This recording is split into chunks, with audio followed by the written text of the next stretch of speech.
Assalamualaikum warahmatullahi wabarakatuh. Bismillahirrahmanirrahim. Alhamdulillah wassalatu wassalamu ala Rasulillah wa ala alihi wa sahbihi ajma'in, amma ba'du. Muslimin dan muslimat, hadirin dan hadirat yang dirahmati Allah Subhanahu wa taala sekalian.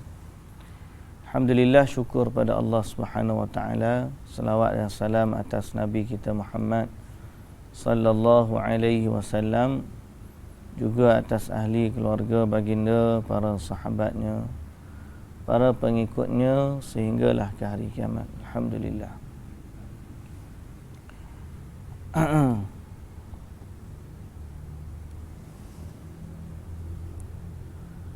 InsyaAllah pada pagi ini kita sambung dari surah Al-A'raf bermula dari ayat 160. Bermula dari ayat 160, masih lagi cerita berkaitan dengan kaum Nabi Musa. Panjang cerita kaum Nabi Musa ni. Panjang tu bukan sekadar panjang, tetapi penuh dengan iktibar.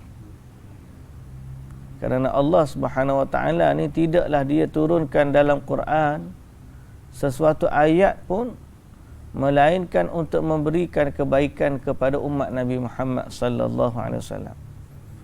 Supaya kita umat akhir zaman ni ambil iktibar daripada kisah-kisah yang telah diceritakan. Jadi panjang cerita Nabi Musa ni menunjukkan banyaknya similariti antara umat ini dengan umatnya Nabi Musa. Maknanya kena ikut apa yang Nabi Muhammad sallallahu alaihi wasallam sebut. Jangan jadi seperti Bani Israel dengan Nabi Musa. Jadi bila cerita panjang tu banyaklah faedah dia. Dan dia bukan sekadar cerita, bukan halwa telinga, oh cerita Nabi Musa, tak. Quran ni setiap patah yang ada dalamnya adalah bermanfaat, bukan sekadar halwa telinga. Baik, kita baca dari surah Al-A'raf ayat 160. A'udzu billahi minasy syaithanir rajim. Wa qatta'nahum 12 asbatan umama.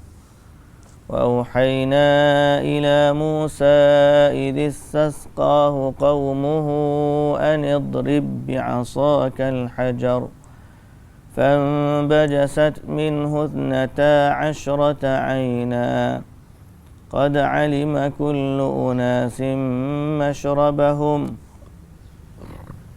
وظللنا عليهم الغمام وأنزلنا عليهم المن والسلوى كلوا من طيبات ما رزقناكم وما ظلمونا ولكن كانوا أنفسهم يظلمون وإذ قيل لهم اسكنوا هذه القرية وكلوا منها حيث شئتم وقولوا حطة وادخلوا الباب سجدا نغفر لكم خطيئاتكم سنزيد المحسنين فبدل الذين ظلموا منهم قولا غير الذي قيل لهم فأرسلنا عليهم رجزا من السماء بما كانوا يظلمون واسألهم عن القرية التي كانت حاضرة البحر إذ يعدون في السبت إذ تأتيهم حيتانهم يوم سبتهم شرعا ويوم لا يسبتون لا تأتيهم كذلك نبلوهم بما كانوا يفسقون. Bismillahirrahmanirrahim. Alhamdulillah. Salatu wassalamu ala Rasulillah wa ala alihi wa sahbihi ajma'in, amma ba'du. Sekali lagi kita puji dan syukur pada Allah Subhanahu wa taala atas limpah rahmat dan anugerah dari Allah Subhanahu wa taala kepada kita, dapat sama-sama kita baca beberapa potong dari ayat suci Al-Quranul Karim. Dan sebagaimana kita sebut dah tadi, kita ni sambungan cerita Nabi Musa dengan kaum dia. Di mana sebelum ni ayatnya cerita setelah daripada taubat mereka. Setelah daripada taubat mereka daripada cerita anak lembu. Dan setelah daripada tu Nabi Musa pun ajak pula 70 orang pengikut dia yang terpilih pergi bermunajat kepada Allah. Akan tetapi mereka pergi tak nak tengok Allah, lalu Allah murka kepada mereka dan kemudian Allah Azza wa Jalla matikan mereka. Lalu Nabi Musa pula berdoa kepada Allah. Macam mana dia nak jawab kepada Bani Israel setelah 70 orang daripada yang terpilih itu mati? Tapi tak sebut dalam surah ni, surah Al-A'raf. Allah Ta'ala sebut dalam surah Al-Baqarah, yang mati itu kemudian Allah hidupkan balik. Setelah Nabi Musa berdoa kepada Allah, Rabbi law syi'ta ahlaktahum min qablu wa iyaya atuhlikuna bima fa'ala as-sufaha'u minna. Ya Allah, kalau nak binasakan siapa yang kamu binasakan sebelum ni, law syi'ta ahlaktahum min qablu wa iyaya, aku pun kena sekali. Apakah engkau nak hukum kami disebabkan apa yang orang-orang bodoh di kalangan kami buat?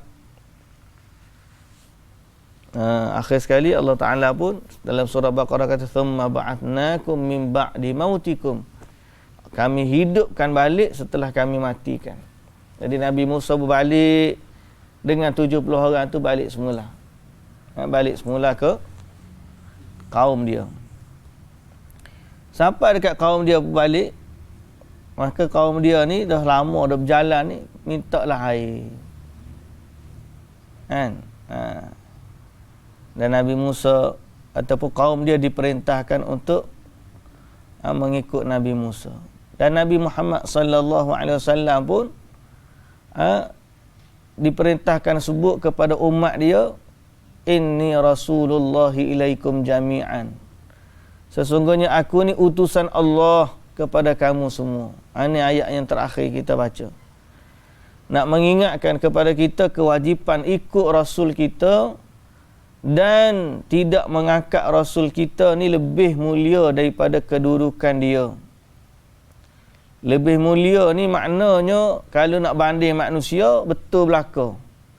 Nabi Muhammad ni sallallahu alaihi wasallam lebih mulia dari sekalian manusia. Malah boleh kita kata lebih mulia daripada malaikat. Nabi Muhammad sallallahu alaihi wasallam, jin dan malaikat tak ada. Yang paling mulia ni Nabi Muhammad sallallahu alaihi wasallam. Tidak ada. Tapi jangan sampai kemuliaan Nabi itu lebih sallallahu alaihi wasallam lebih daripada had manusiawi dia. Sampai dibimbangi atau Nabi berpesan, jangan puja dia seperti mana orang Kristian puja Nabi Isa. Jangan. Sebab tu Allah Ta'ala kata, qul ya ayyuhan nas, katakanlah wahai Muhammad, inni, kepada sekalian manusia, hei manusia, inni rasulullahi ilaikum jami'an.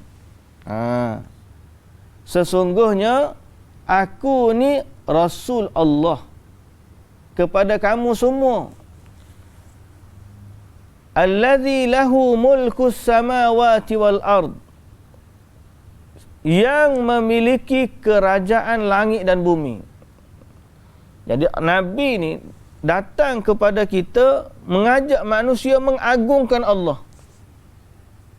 Jangan pula manusia ni silap faham, di sebalik kemuliaan Nabi, dia agungkan Nabi sampai setanding Allah.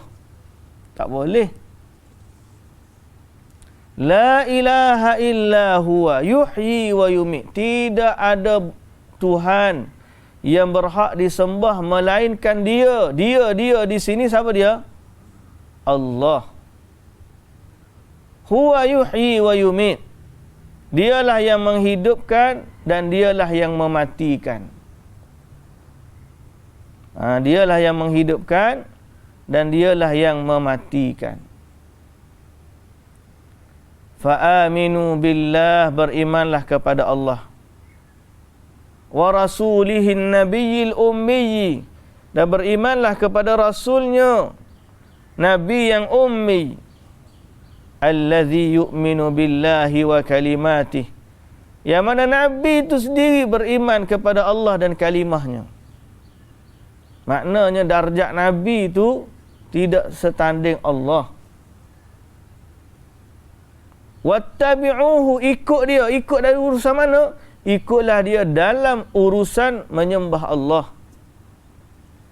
dalam urusan beriman kepada Allah. Ikut siapa? Ikutlah Nabi sallallahu alaihi wasallam. La'allakum tahtadun, supaya kamu mendapat hidayah.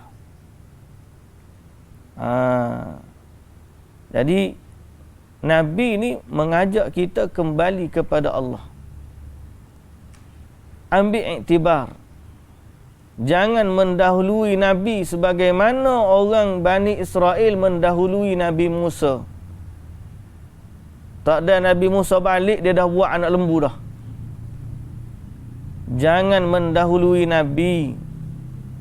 Moga kita ni kan umat dia. Dah. Bila kita umat dia ni, kita kena ikutlah gapo hak dia wayak, gapo hak dia kata. Dan jangan sekali-kali kita ni memuja, mengangkat Nabi ni sama satu darjat dengan Allah. Tak boleh.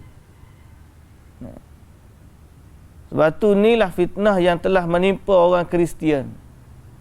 Orang Kristian ni, dia menganggap Nabi Isa ni anak Tuhan. Kenapa? Kerana mulianya di sisi mereka Nabi Isa.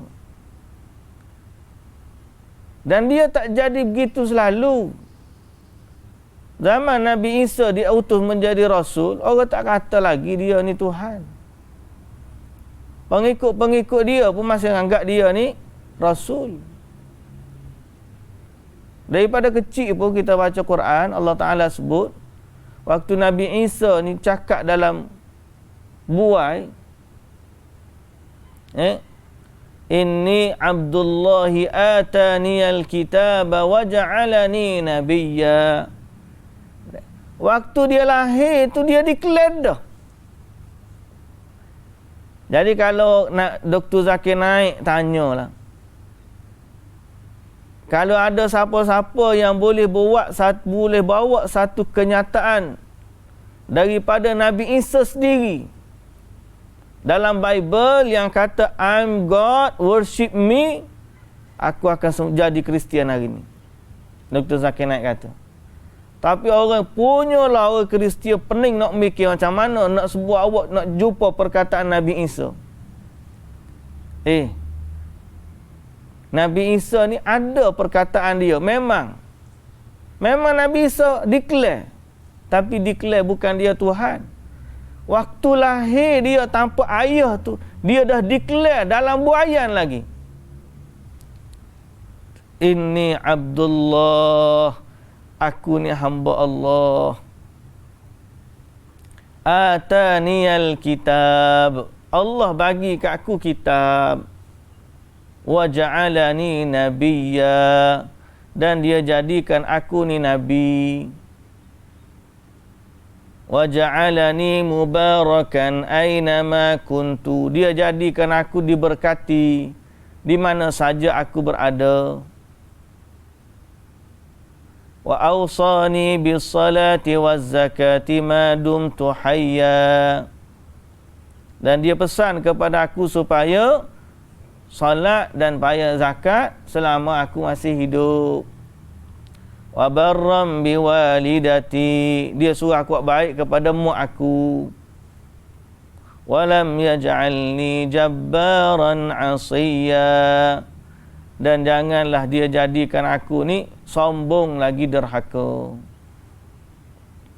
Inilah dia statement Nabi Isa yang betul-betul clear menyatakan dia bukan Tuhan. Inni Abdullah, dia kata aku ni hamba Allah.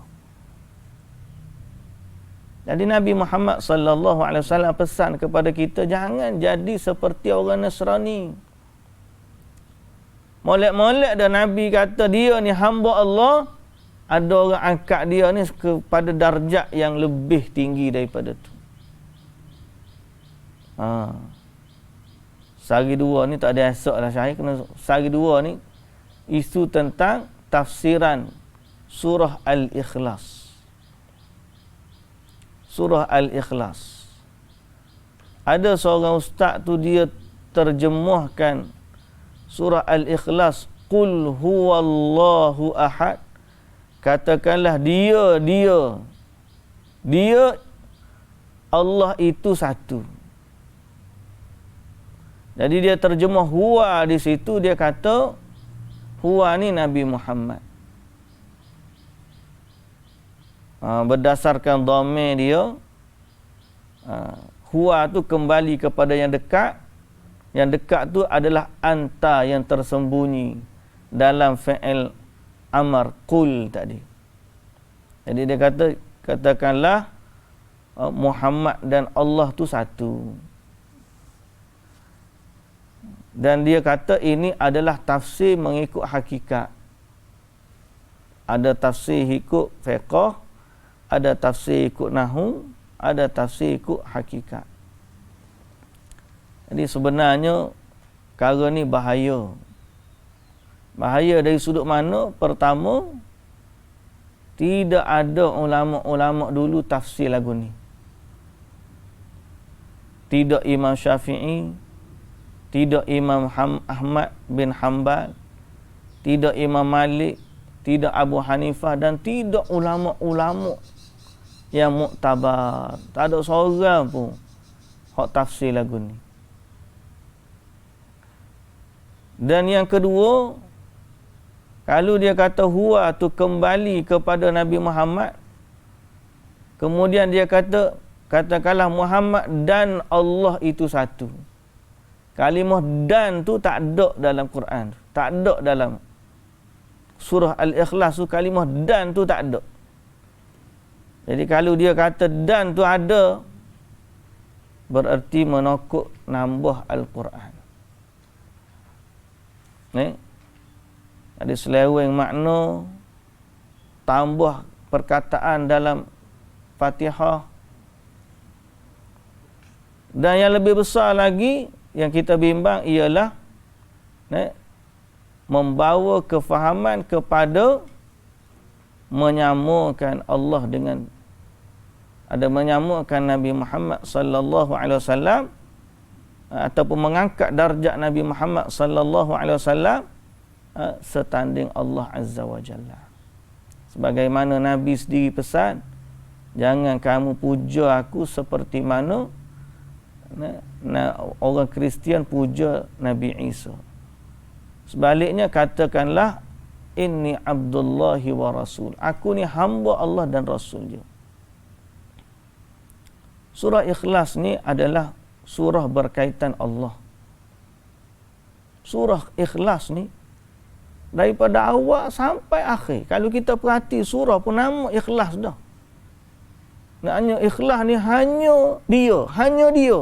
Ikhlas ni kalau kita niat ikhlas ni maknanya hanya Allah saja kita nak.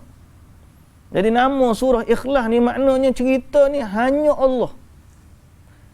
Kalau orang main teka zaman kita ngaji di Mak Tapih dulu, apakah surah tak sebut dunia, tak sebut akhirat? Tak ada cerita dunia, tak ada cerita akhirat. Semua ayat lain ni cerita sama ada masalah dunia, sama ada masalah akhirat. Surah-surah lain lah. Tapi dalam Quran ada satu surah tak cerita bab dunia, tak cerita bab akhirat.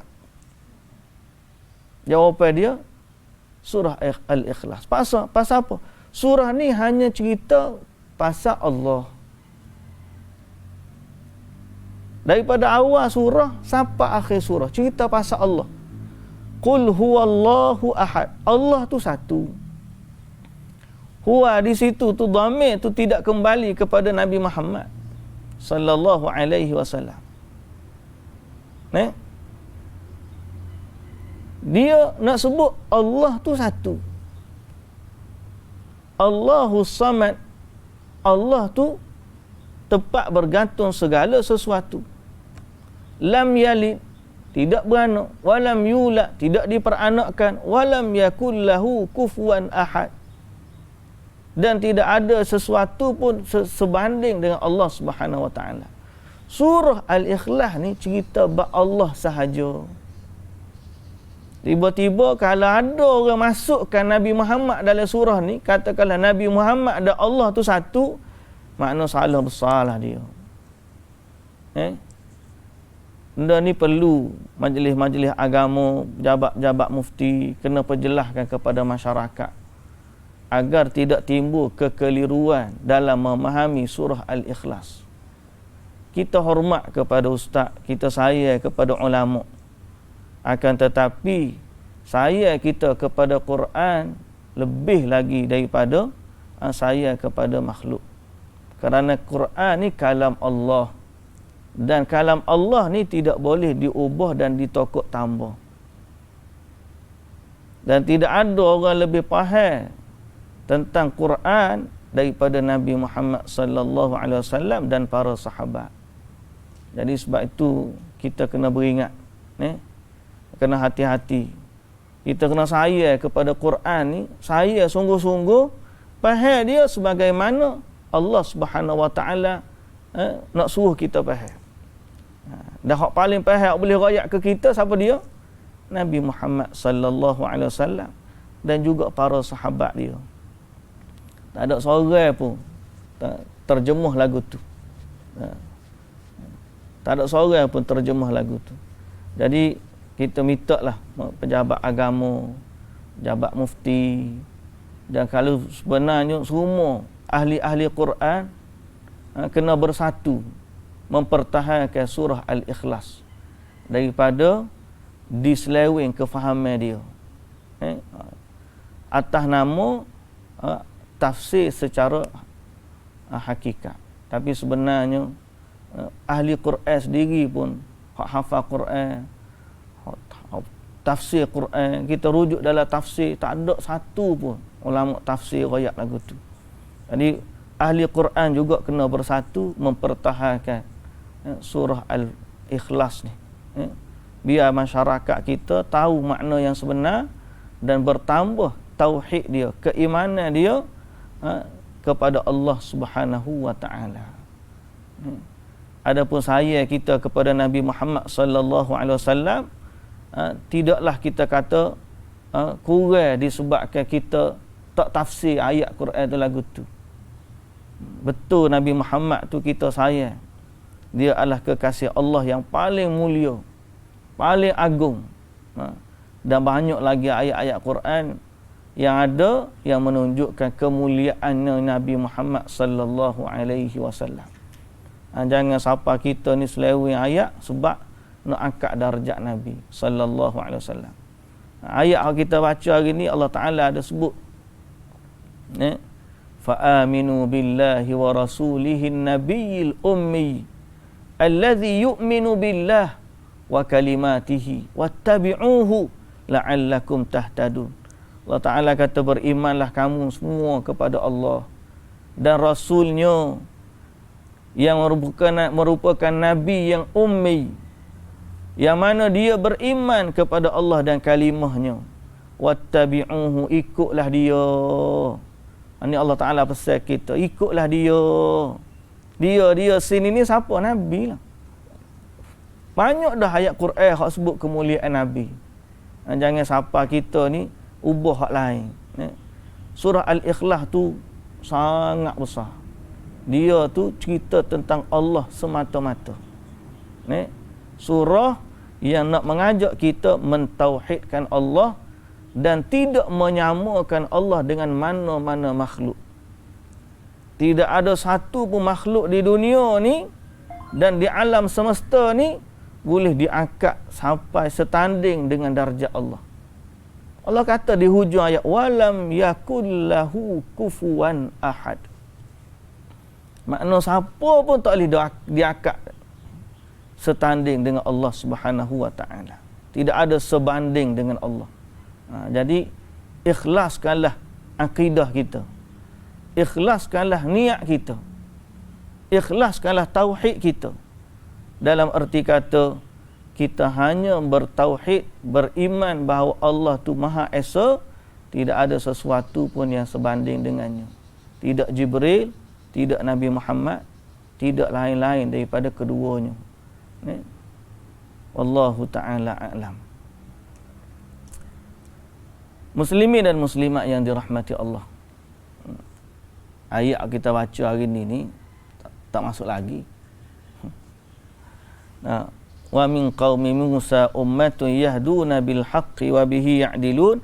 Ada di kalangan Nabi Musa, pengikut Nabi Musa ni umat yang betul. Bukan semua hak dia hak berlaku ni cerita Nabi Musa dengan kaum dia ni hak minta nak tengok Tuhan, hak kufur kepada nikmat Allah, bukan semua. Ada di kalangan pengikut Nabi Musa ni, wa min qaumi Musa ummatun yahduna bil haqqi wa bihi ya'dilun. Dan di antara kaum Nabi Musa ada satu golongan yang memberi petunjuk kepada orang ramai dengan perkara-perkara yang hak, yang benar, dan dengannya mereka menjalankan keadilan. Baik, kemudian ayat yang kita baca hari ni pula. Okey.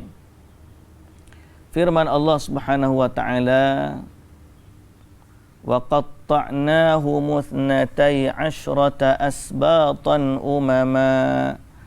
Dan di antara kaum Nabi Musa ada satu golongan yang memberi petunjuk, ini lain. Wa qatta'nahu muthnatai asyrata asbatan umama. Dan kami membahagikan mereka, yakni Bani Israel, menjadi 12 suku. Bani Israel tu ada pula suku-suku di dalam dia.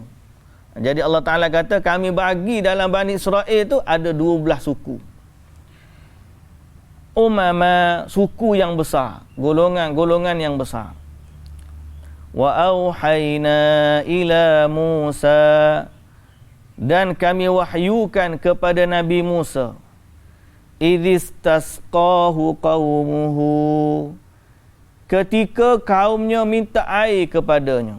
Jadi bila dia ni dah lepas berjalan lama tu mari dahaga, dia pun minta nak air. Jadi Nabi Musa minta dengan Allah. Bila Nabi Musa minta dengan Allah, maka Allah wahyukan kepada Nabi Musa sebagai jawapan. Apa dia? Anidrib bi'asakal hajar, agar pukullah batu itu dengan tongkatmu.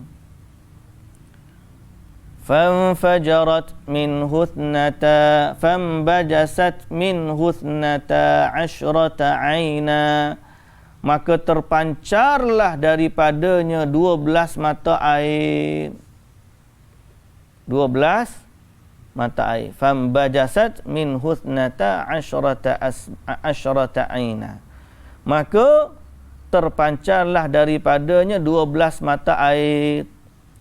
Qad alima kullu unasim mashrabahum, dan tiap-tiap ataupun tiap-tiap golongan di antara mereka mengetahui tempat masing-masing.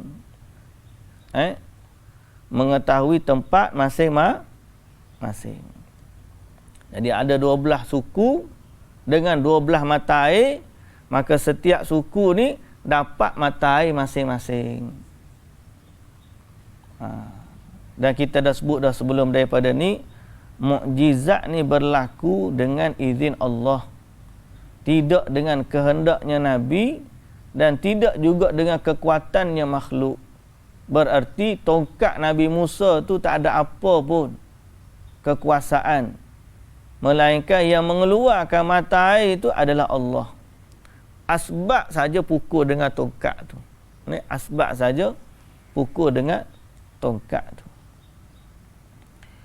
Qad alima kullu unasim mashrabahum wa dhallalna alaihimul ghamam, dan kami naungi mereka dengan awan. Oh, dahsyat ni, hebat nikmat Allah Taala beri kepada Bani Israel ni.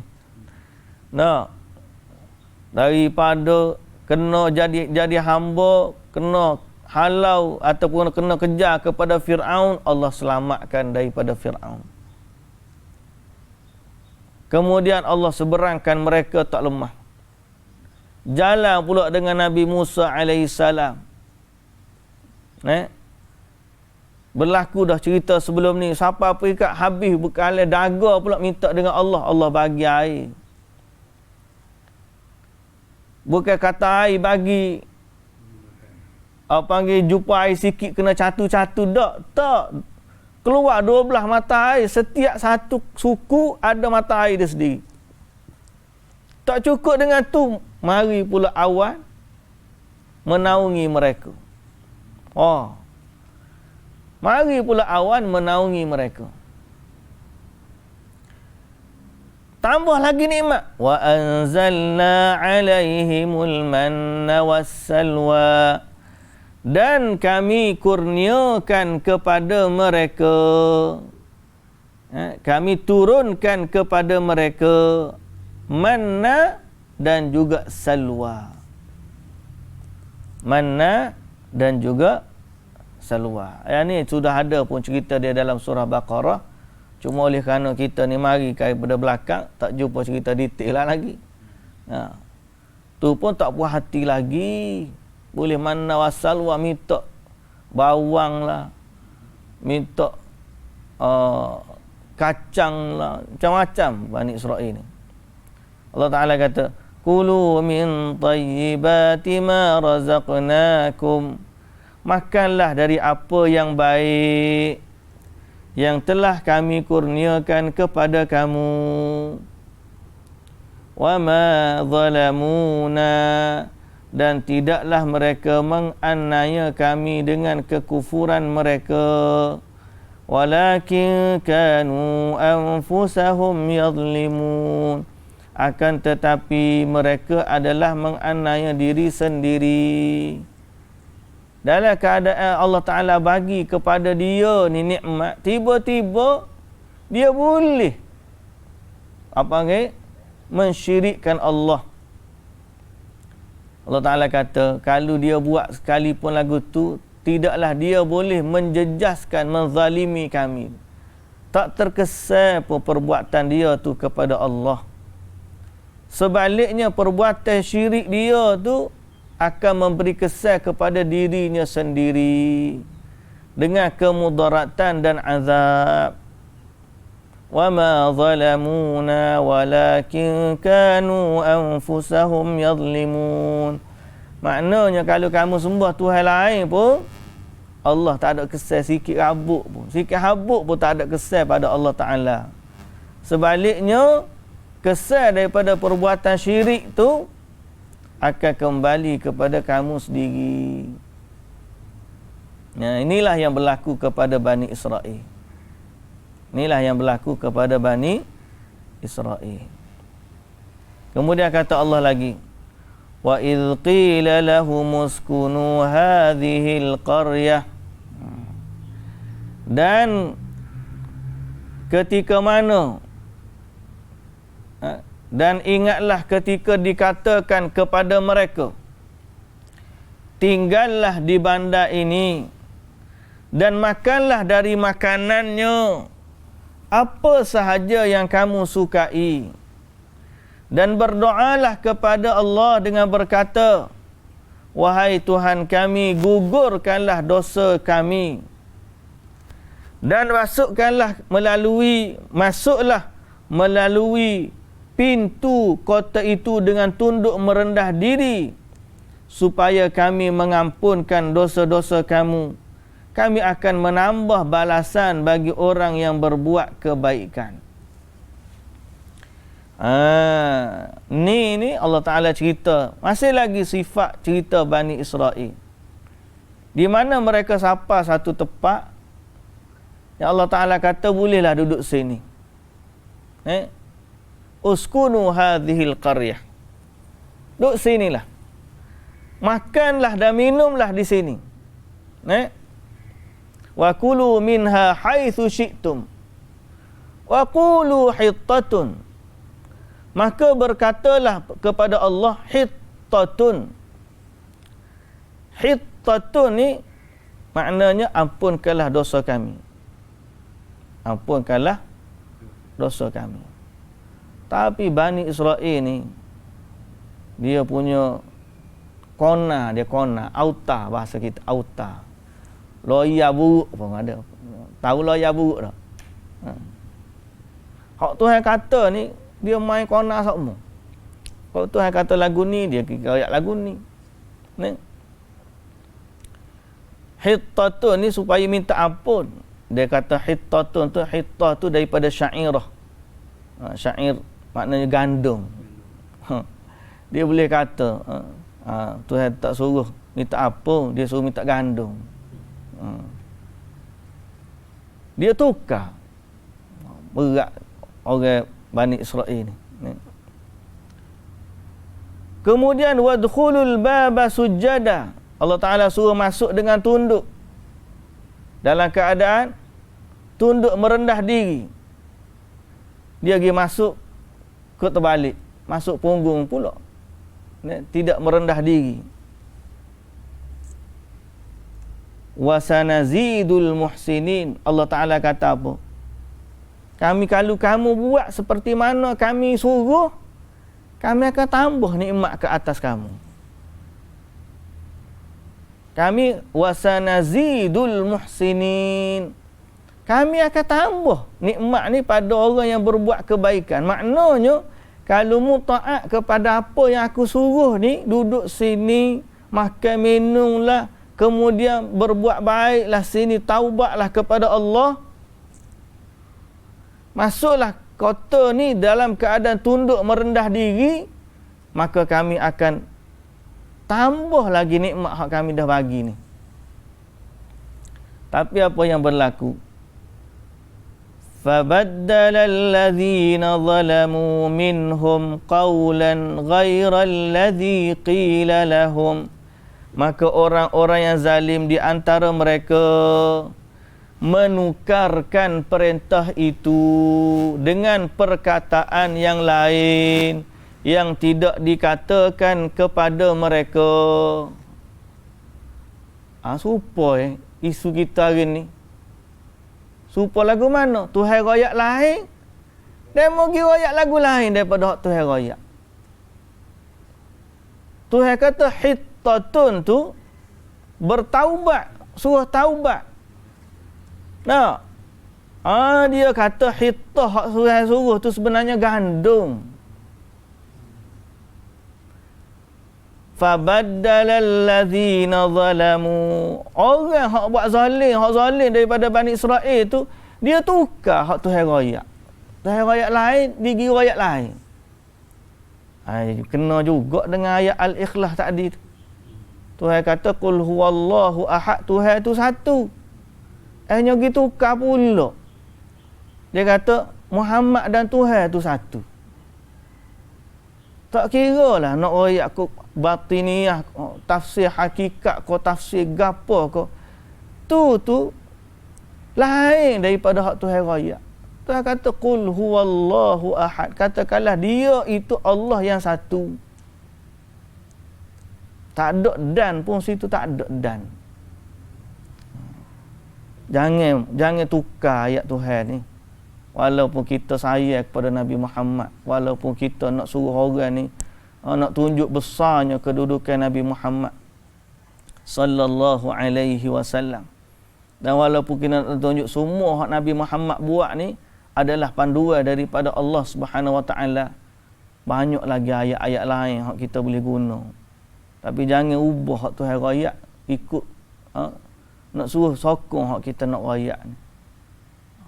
Orang Yahudi dulu, Bani Israel dulu, Tuhan kata hittah, surah Taubat, dia pergi kata hittatun minasya'irah. Yakni dia kata ni adalah gandum. Gandum. Tuhan suruh minta gandum. Jauh beza tu.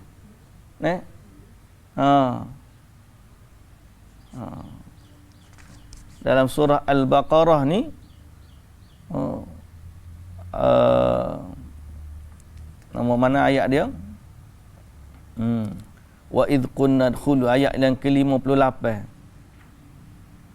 Ayat yang ke-58.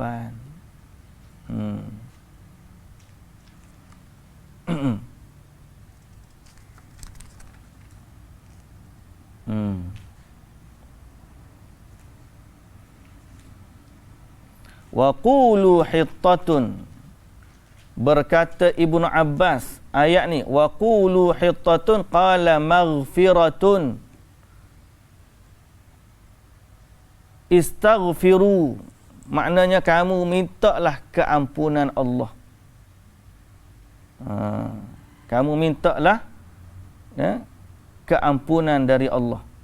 Fabaddala alladhina zalamu qawlan ghayra alladhi qila lahum wa qulu habbatun, dia kata bukan hittatun tak, dia kata habbatun fi sya'ratin. Mereka kata wa qalu habbatun fi sya'rah, sebagaimana riwayat al-Imam Al-Bukhari. Mereka tukar daripada minta ampun jadi gandum. Bahaya ni. Sifat-sifat lagu ni menunjukkan kita ni tak dengar kata Tuhan. Tuhan kata lain, kita pergi kata lain. Ni semua ni kalau kita tak jaga molek, mendatangkan kemurkaan Allah Subhanahu wa taala. Jadi kita kata pesanan kita, takutlah kepada Allah dalam mentafsirkan ayat-ayat Tuhan. Kena beringat. Jangan ikut selera kita dalam mentafsirkan ayat-ayat Tuhan. Kita ni takut kepada Allah, kena takut kepada Allah, kena sayang kepada Nabi Muhammad sallallahu alaihi wasallam, dan kena hormat kepada generasi sahabat dulu. Jadi sebagaimana Quran itu turun pada Nabi Muhammad sallallahu alaihi wasallam, dialah hak paling faham sekali. Dan tidak ada dari umat yang lebih faham Quran lebih daripada sahabat Nabi radhiyallahu anhum ajma'in. Jadi ambil iktibar daripada cerita Bani Israel, jangan tukar ayat Quran. Jangan tukar ayat Quran. Fa arsalna 'alaihim rijzan minas sama'. Dan kami, oleh itu kami turunkan azab dari langit menimpa mereka bima kanu yadhlimun, dengan sebab kezaliman yang mereka lakukan. Was'alhum 'anil qaryati allati kanat hadiratal bahr, dan bertanyalah kepada mereka wahai Muhammad mengenai penduduk bandar yang letaknya di tepi laut semasa mereka melanggar larangan hari Sabtu. Ketika datang kepada mereka pada hari Sabtu itu ikan-ikan, datang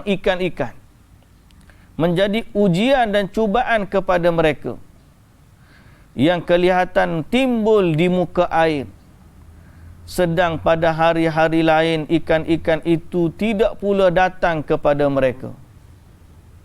Allah Ta'ala suruh tanya orang Yahudi tu. Dia tahu ke tak cerita di mana dulu puak-puak Yahudi ni Allah Ta'ala larang untuk tangkap ikan hari Sabtu. Tapi hari Sabtu tu lah banyak ikan. Hari hak Tuhan larang tu, hari itulah banyak. Dia sebenarnya dalam agama ni bukan cerita ikan ni je. Allah Ta'ala ni kata kepada sahabat, waktu Allah Ta'ala perintah mereka buat haji ataupun mereka berihram, ya ayyuhallazina amanu la yabluwannakumullahu bisyai'in minas saydi tanaluhu aydikum wa rimahukum liya'lamallahu man yakhafuhu bil ghaib. Waktu dalam ihram, kan dalam ihram hukum tidak boleh berburu binatang. Waktu itulah mari binatang. Hak boleh tangkap dengan tangan, boleh panah dengan anak panah. Mari binatang tu nak tangkap dengan tangan pun boleh. Jinak pula dia. Tuhan ni punyalah nak uji manusia. Sejauh mana kita ni taat kepada Allah. Jadi sebab tu dalam bab ujian ni kan, hak kita nak lari daripadanya, hak itulah hak dia mari. Allah uji kita. Allah nak uji kita. Kita tidak akan diuji pada benda hak tak sampai kat kita. Kita akan diuji pada benda hak depan kita ni, depan mata kita ni. Tak usah ceritalah orang lain uji yang peperangan ke apa semua. Tu uji hak dia. Hak kita ni ujian ke apa? Ujian nikmat. Tengah-tengah nikmat kita sedar dengan nikmat, mari hak Allah Ta'ala larang. Macam mana? Kita nak ambil ke kita tak nak ambil? Tu ujian kita. Time kita tak nak itulah dia mari. Time kita panggil susah berhajat kepada harta, marilah harta haram. Nak ambil ke tak nak ambil? Mari. Kalau benda tak ada depan mata, tak apa. Dia duk kapung susahlah, tak ada orang pun nak olah duit rasuah kat dia. Dia duk kapung, tak nak ubi, ikat ikan, tak ada apa dia gitu. Tapi mari tiba-tiba paling susah gini kita ni, dia orang kapung uji cara dia, orang duduk bandar dengan duit ni uji. Itu tanya kita susah itulah mari duit. Tapi duit haram sudah. Macam mana? Ujian Allah Ta'ala gitulah sifat dia. Supaya Allah Ta'ala nak tengok kita ni betul ke tak takut kepada dia. Sama juga kadang-kadang hak orang kita sayang itulah tiba-tiba keluar daripada hak kita sayang, hak kita hormat, hak kita respect, keluar daripada dia perkataan yang Allah Ta'ala tak suka. Kita nak ambil hak dia ke? Kita nak dengar hak Allah. Aku tu. Kadang-kadang kita ni sayang kepada anak. Allah Ta'ala mari ujian melalui anak tu. Sayang kepada ustaz. Mari ujian melalui ustaz tu. Bagaimana kita? Jadi jawapan daripada semua ni ialah kita kena letak Allah nombor satu. Quran nombor satu. Jangan kita langgar disiplin Quran, jangan kita langgar apa yang Allah Ta'ala kata semata-mata ada unsur-unsur lain daripada tu. Dan Allah Ta'ala akan uji kita dalam soal tu. Betul ke tak ni? Kita ni dengan Allah nombor satu. Maka dia mari uji kefahaman kita, hak kita sayang, hak kita nak. Mari tiba-tiba bertentangan dengan Allah Ta'ala kata. Macam isu hak kita sebut ni. Tak? Ustaz ni kata gini. Tapi dalam tafsir kata lagu lain. So kita nak ikut mana? Ni ujian, ni ujian. Ujian kita ni nak jaga hak Allah ke nak jaga hak makhluk dia. Jadi kalau Allah Ta'ala kata lah kita. Maka orang Yahudi ni Allah Ta'ala uji dia. Bila hari Sabtu ikan jadi banyak. Hak hari tidak Sabtu ni, hak tidak larang ikan tak ada. Allah Ta'ala kata, kadzalika nabluhum bima kanu yafsukun. Demikianlah kami menguji mereka dengan cubaan itu kerana mereka senantiasa berlaku fasik. Ambillah iktibar daripada cerita Bani Israel ni, mudah-mudahan kita mendapat rahmat, kasih sayang dan keredaan Allah Subhanahu wa taala. Dalam masa yang sama, kita minta agar Allah Taala taufikkan kita untuk beramal, untuk memahami Al-Quran sebagaimana yang telah diajar oleh Nabi kita Muhammad sallallahu alaihi wasallam, dan semoga Allah Taala mempertemukan kita dengan baginda Nabi sallallahu alaihi wasallam di dalam syurga yang kekal abadi di akhirat sana, insya-Allah. Wallahu taala alam. Kita berhenti setakat ni. Hari esok mungkin online je ada, mungkin online je ada, ataupun cuti, tak tahu lagi. Pasal apa? Nak kena balik ke Kelantan, ada emergency sikit. InsyaAllah kalau tak ada hari ni, kita online tu adalah insya-Allah. InsyaAllah. Melainkan tiba-tiba klik bawa kereta tu penat. Lepas tu nak pergi ada kerja banyak. Tapi doalah agar kita boleh terus untuk baca dan tadabbur Quran, insya-Allah. Wallahu ta'ala alam. Subhanakallahumma wa bihamdika asyhadu an la ilaha illa anta astaghfiruka wa atubu ilaik. Assalamualaikum warahmatullahi wabarakatuh.